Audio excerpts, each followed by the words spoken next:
Good morning, treasurers. This is your host, Partha Shah, co-founder of Knight Fintech, and you are listening to Knight Snippet. In the international market, US Treasury yields fell slightly on Wednesday morning after the Labor Department's January inflation report was in line with the expectations.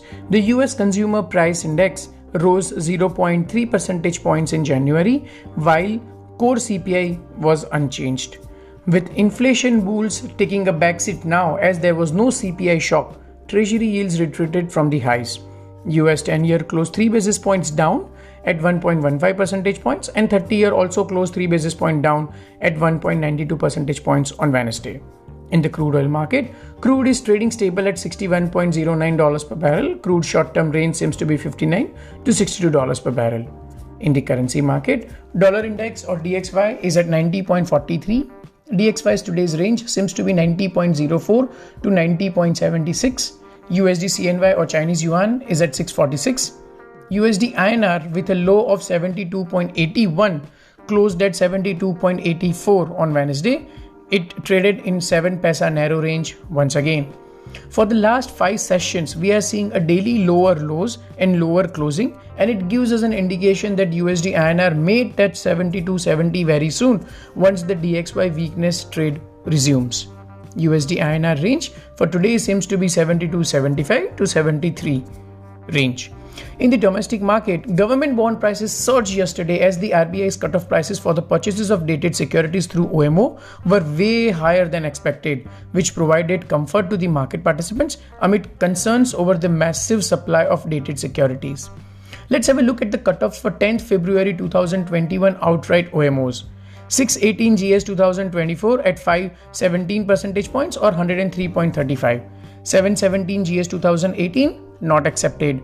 577 GS 2030 at 6% or 98.33. This was approx 45 paisa higher than the market expectations.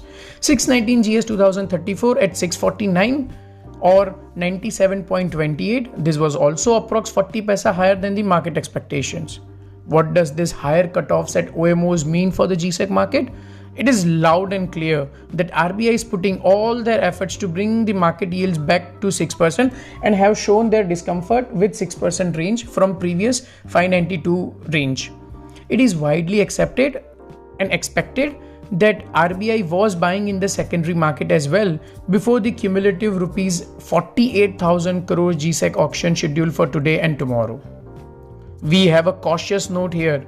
We have a special GSEC auction today worth rupees 22,000 crore, out of which 11,000 crore for 515 GS 2025 and 11,000 crore for 585 GS 2030.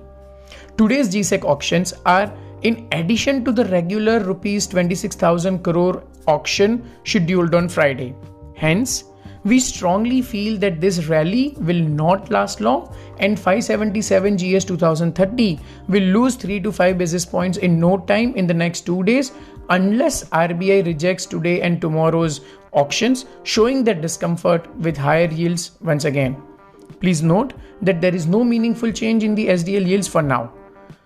With yesterday's high cutoffs, 515 GS 2025 closed at 559 versus 562 the previous day. 577 GS 2030 closed at 603 versus 611 the previous day. Please note that there was a rally in 577 2030 with 8 basis points. Now, Knight Fintech's recommendation is still the same. Buy 515 GS 2025 at 560 to 570 range with a 550 target. One can look at the 5-year SDLs as well, as the yields have crossed 6% mark for HTM. That's it for today. You are listening to Knight Snippets with Partha Shah, co-founder of Knight Fintech. See you tomorrow with the new episode of Knight Snippets.